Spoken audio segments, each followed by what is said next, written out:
الأصدقاء الأعزاء، الصديقات العزيزات في كل مكان، مرحبا. سأحاول في هذا الفيديو التحدث عن الشأن الكردي، وهذا الشأن الذي يعني لا يختلف كثيرا عن الشأن العربي، الواقع العربي، لجهة البؤس على المستوى السياسي والثقافي وكافة الأصعدة، لسببين. سأتحدث باللغة العربية بسببين.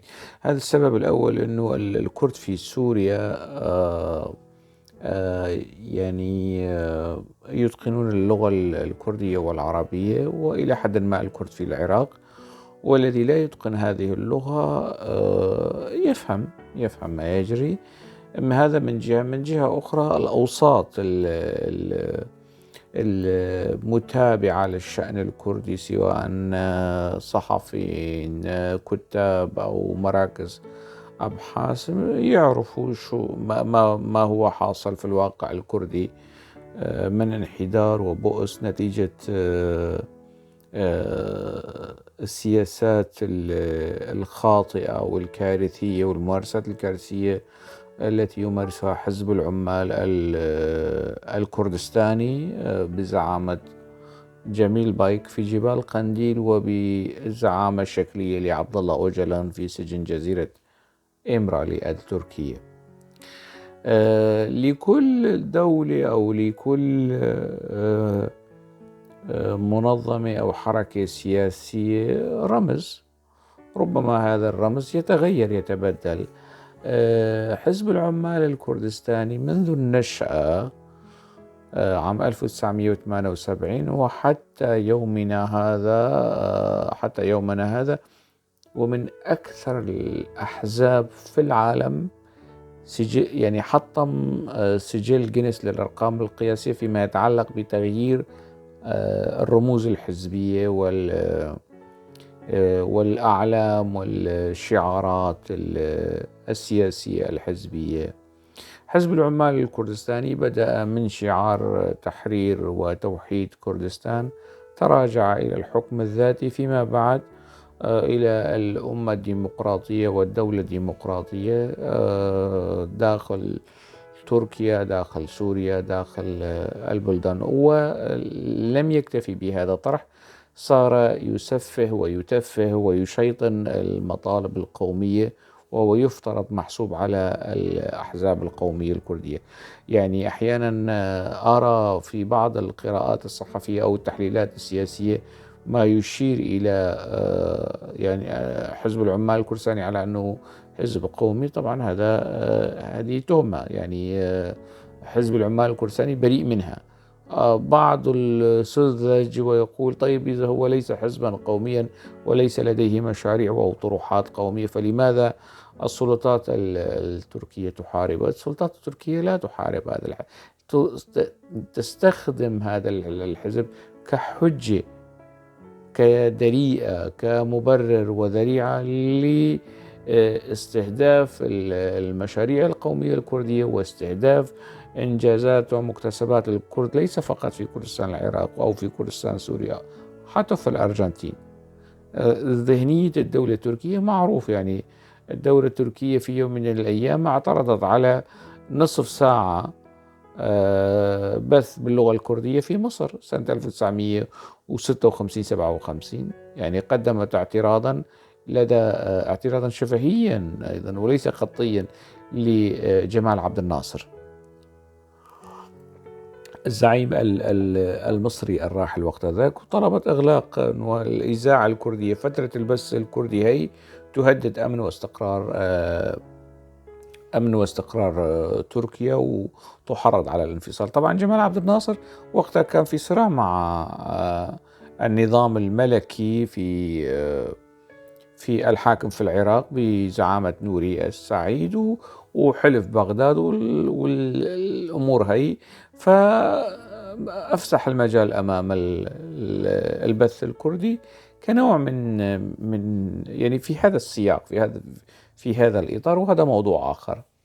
فالدولة التركية معروفة أنه يعني تستخدم هذا حزب العمال الكردستاني نجح يعني نجحت الدولة التركية في تصفية كل الأحزاب والحركات الكردية المعارضة لتركيا، ويعني وضع الحال الكردي في تركيا مزري يعني. هذا من جهة. من جهة أخرى، هذا الحزب، حزب العمال الكردستاني، غير من الشعارات، غير من الأعلام. كان المطرقة والمنجل، بعدين عمل مشعل في لوجو الحزب. بعدين غير اللوجو إلى لوجو آخر. غير الاسم تبعه. الحزب حل نفسه وأعاد تأسيس نفسه مرة أخرى في 2005. في كل فترة مر فيها الحزب بأزمة، دائما المنظر، هنالك في الحزب منظرين، يعني عبد الله أوجلان وجميل بايك. في فترة اعتقال أوجلان تنفس جميل بايك الصعداء، يعني صار هو من خلف الستار هو الذي يقود الحزب. في 2003 2004 2005 صار مشاكل داخل الحزب. عثمان أوجلان والتيار الإصلاحي داخل الحزب قرر يعني أن يجدد من بنية هذا الحزب.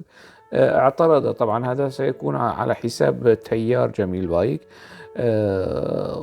وبعد انشقاق الذي حصل، جميل بايك ماذا يعني في كل فترة يركز على موضوعات الأيديولوجيا، التدريب الأيديولوجي، إعادة التأهيل الأيديولوجي، التنظيم الأيديولوجي.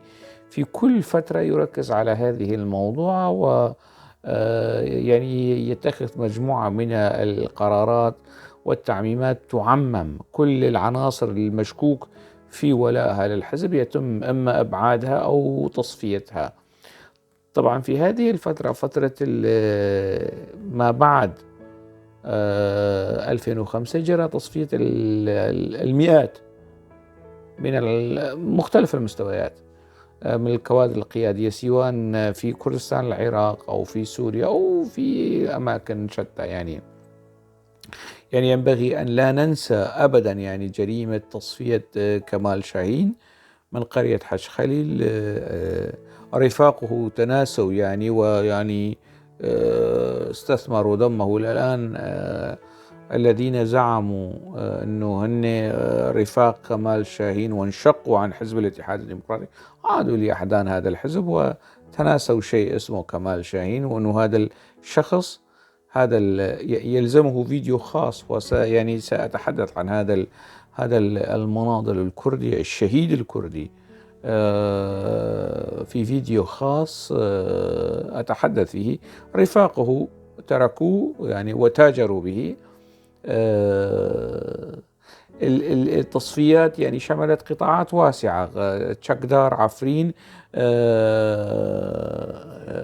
أنور حفتارو من عفرين قاتل في صفوف حزب العمال الكردستاني أكثر من جميل بايك،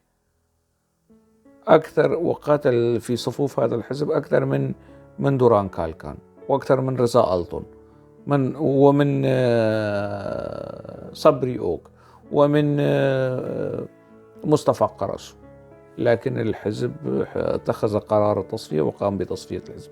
سيبان روجولات أيضا قام الحزب بتصفية. مجموعة كبيرة هائلة من القيادات المنشقة جرى تصفيتهم في تلك الفترة.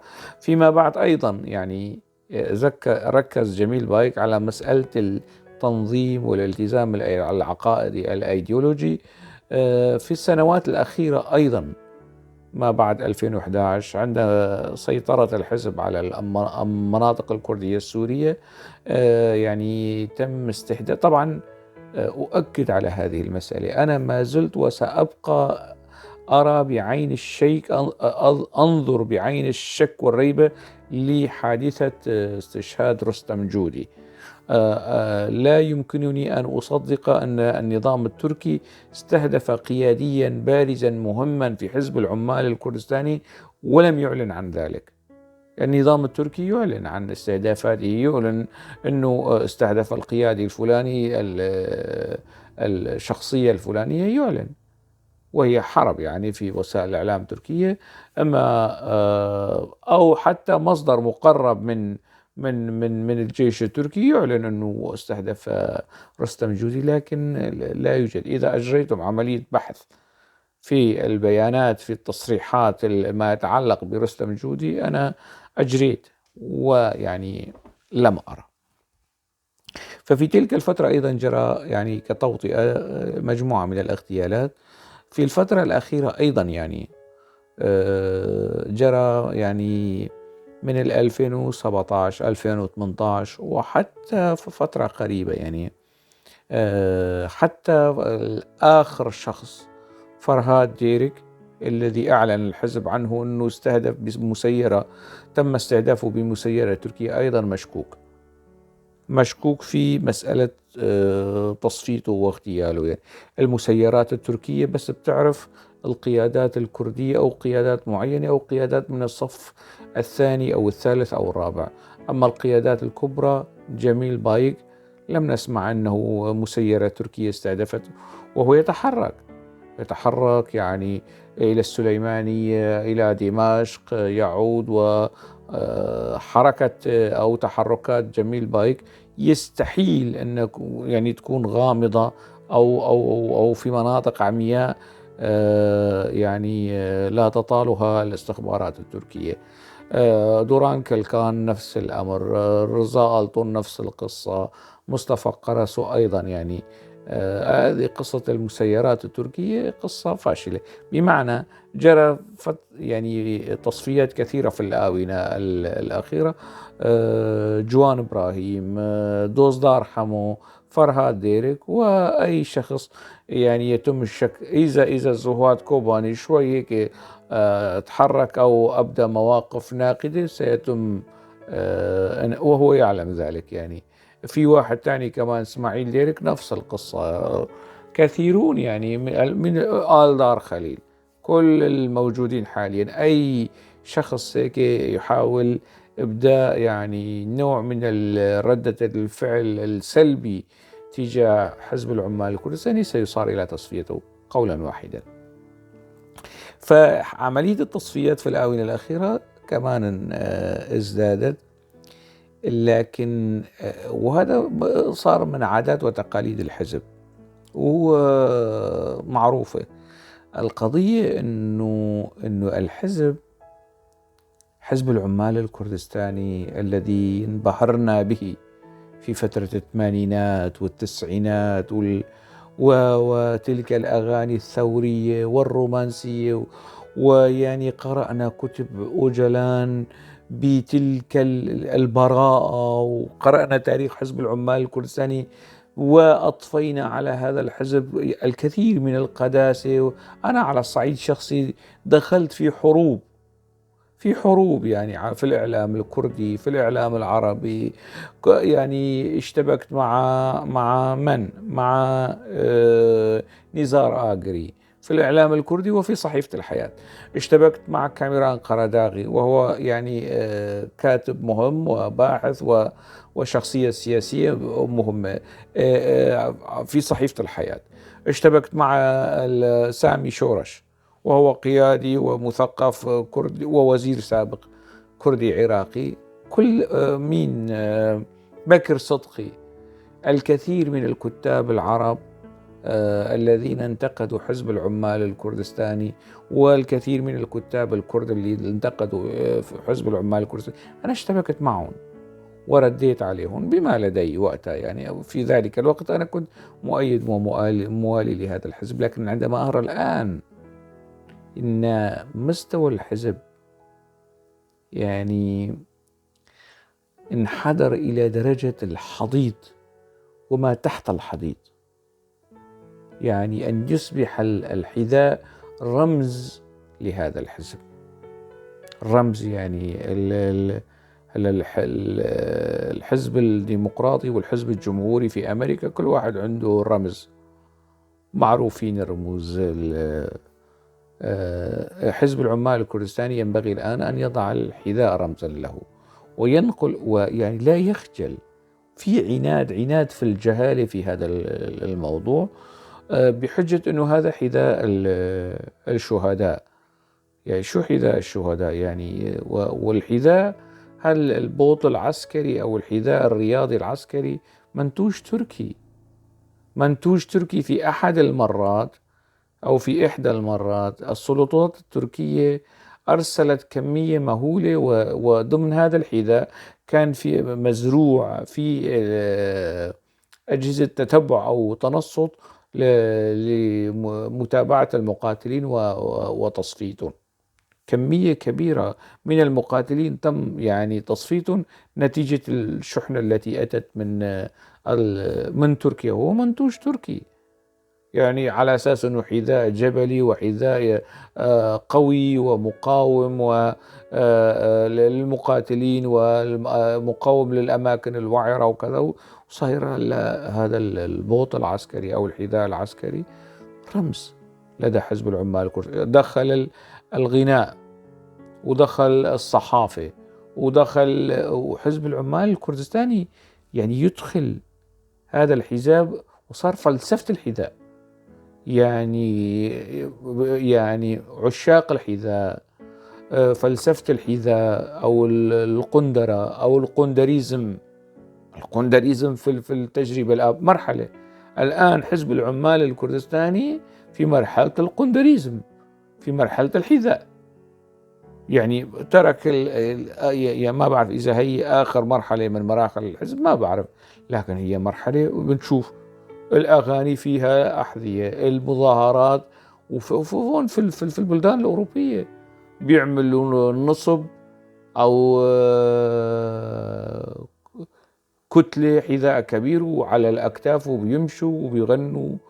يعني غريب، حالة من الهستيريا. يعني القندريزم أو شو بنسى، يعني بدها علماء نفس، بدها علماء اجتماع، علماء يعني يحللوا هذه الظاهرة.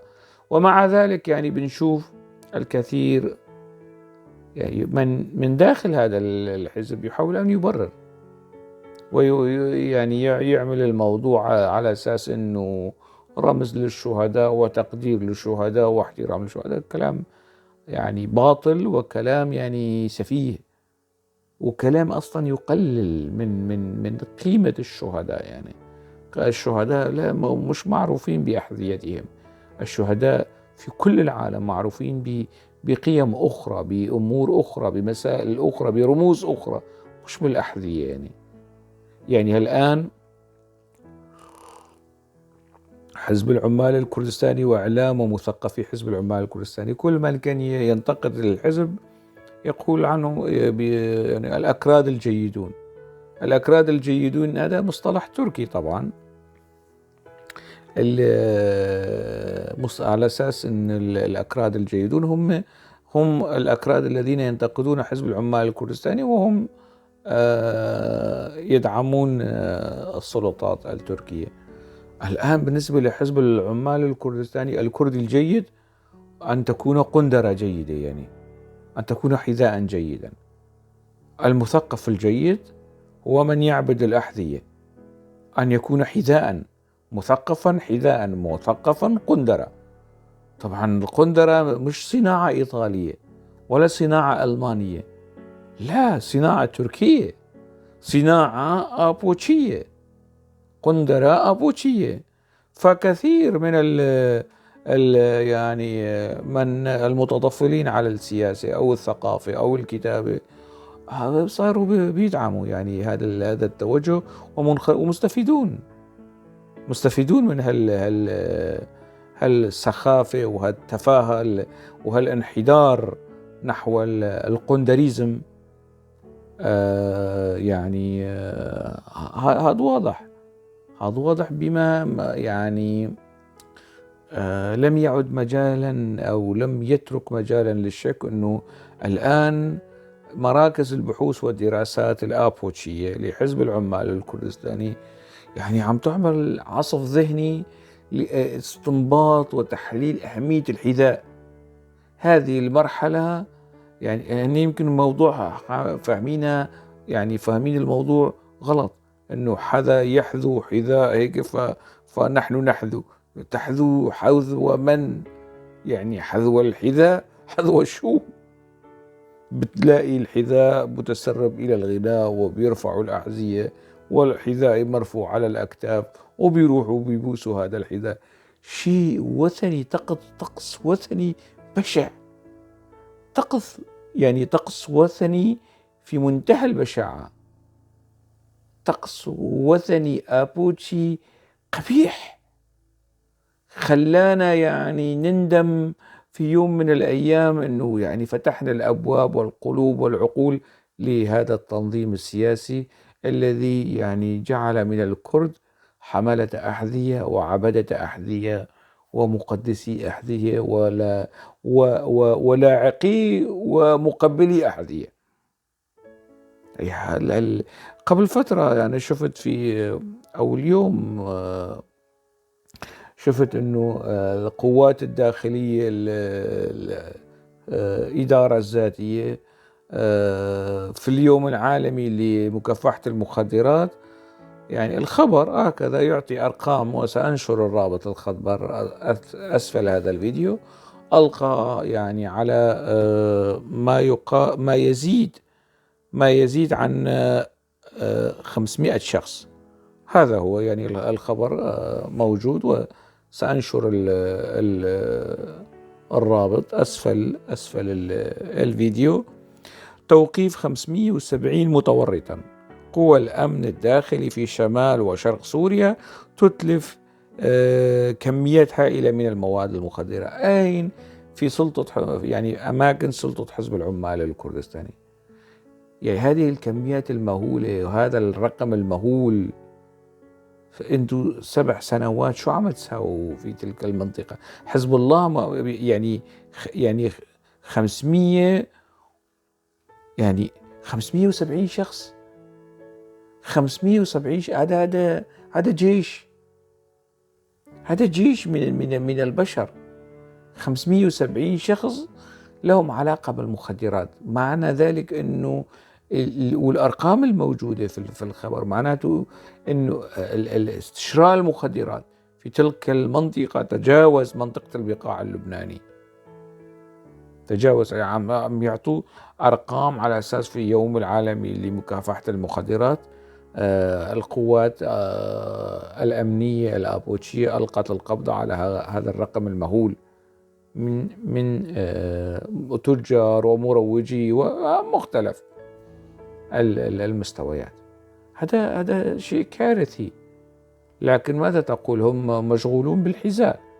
كيف يعبروا عن صدق مشاعرهم وولائهم للحذاء، للبوط العسكري لآبوتشي؟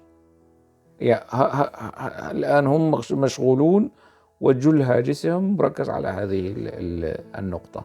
يا حبيبي، ما أنتوا الأيديولوجية الآبوتشية ومدى إتلافها للوعي الكردي، للتاريخ الكردي، للواقع الكردي، صارت أخطر من الكوكايين والهيروين.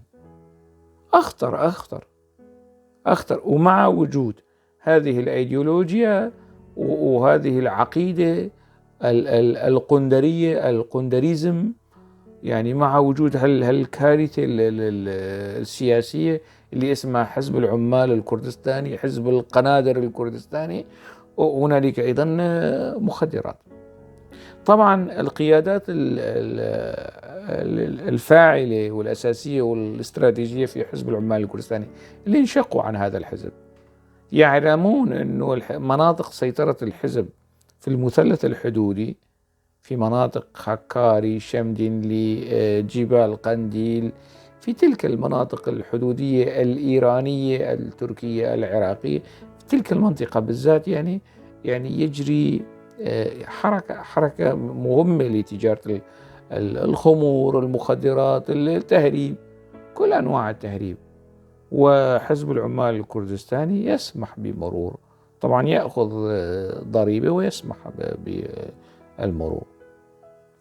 مقصدي من هذا الكلام يعني أنه الحزب سابقا حتى على مستوى مناطق أخرى، يعني أنا شفت عناصر وشفت قيادات أنه يعني جرى استخدام أو جرى التعامي عن هذه المواد فيما يتعلق بالتهريب للحصول على أموال، للحصول على أنه كل شيء يشرع أن نحن في ثورة وبدنا نساوي دولة ونحرر كردستان ونوحد كردستان وبدنا أموال للأسلحة وللجرحى وللكذا، والاقتصاد الثورة يحتاج إلى موارد، فهذا من ضمن الموارد. طيب سابقا كان في شيء اسمه كردستان، شعارات دولة قومية، بس هلا ما في، مش من هلا، من 93، من 93 أوجلان يعني تراجع عن خيار الدولة القومية. إجمالا يعني واقع الانحدار أنا ما بعرف، يعني أنا واصل للحذاء، ممكن يوصل لتحت الحذاء لسه، يعني أكثر من هيك حضيض ممكن أن يبدعنا، أن يتحفنا حزب العمال الكردستاني بالجديد. ما هو هذا الجديد؟ لا أعلم. في الفيديو القادم سأتحدث عن موضوع آخر مهم وخطير ومفاجئ، ولحين ذلك ألقاكم على خير.